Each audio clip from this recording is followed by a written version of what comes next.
Mirza ফখরুলরা cabinet মিটিংয়ে ডাকছে খালেদা জিয়ার অন্ত্যেষ্টিক্রিয়া কিভাবে হবে সেই সিদ্ধান্ত নিতে। প্রফেসর ইউনূসের সরকার যে একটা গর্ধব টাইপের সরকার, আর ভিতরে যে ধান্দাবাজ লোভীরা আছে সেটা যাই নাই। আমি ওনার মৃত্যু সংবাদ জানার সাথে সাথে লিখছিলাম এই যে এটা, আমি বলছিলাম যে জরুরি জাতীয় সভা আহ্বান করে প্রফেসর ইউনূস সকল রাজনৈতিক দলকে নিয়ে সর্বসম্মতভাবে বেগম জিয়ার শেষকৃত্য সংক্রান্ত সিদ্ধান্ত গ্রহণ করা উচিত, যেন ওনাকে জাতি যথাযথ সম্মান এবং শ্রদ্ধায় বিদায় জানাতে পারে। তিনি যেন আমাদের স্মৃতিতে এবং স্মরণে সদা জাগরুক থাকেন। ওনার মহাজীবন আর কর্ম থেকে আমরা যেন পরবর্তী প্রজন্ম যেন প্রেরণা পাইতে পারি। ওনার সর্বদলীয় মিটিং করবেন, সেটা করলেন না। খালেদা জিয়া তো সবার, উনি তো বিএনপির নেত্রী না শুধু, উনি সর্বদলীয় করবেন না, তাইলে তো বিএনপি আর ভোটের পয়েন্ট তুলতে পারবে না, খালেদা জিয়ার মৃত্যু থেকে। তাই ভোটের পয়েন্ট তোলার জন্য ক্যাবিনেটে মির্জা ফখরুলকে বসাইতেই হবে। কারো মাথায় এটা আসে নাই যে কাজটা বিধি বিরুদ্ধ, এটা করাই যায় না।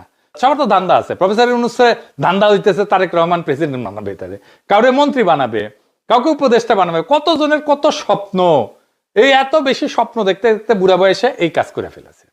ইন্টারিমের গাছেরটা খাইছে এরা, এরপরে বিএনপির স্বপ্নের সরকারের তলাকটা কুড়াইতে হবে ওনাদেরকে। আমরা একটা জাতির ঐক্যের মুখ কল্পনা করছিলাম খালেদা জিয়ার মধ্যে। 2024-এর 5ই আগস্ট আমরা আমাদের সেই স্বপ্নকে বন্দিশালা ভেঙ্গা, সেই মুখকে, সেই দৃষ্টিকে, সেই কায়াকে, সেই শরীরকে মুক্ত করে আকাশের নিচে আনছিলাম। কিন্তু খোদা তাআলা যে আমানত আমাদেরকে দিছিলেন, আমানত আমরা রক্ষা করতে ব্যর্থ হয়েছি।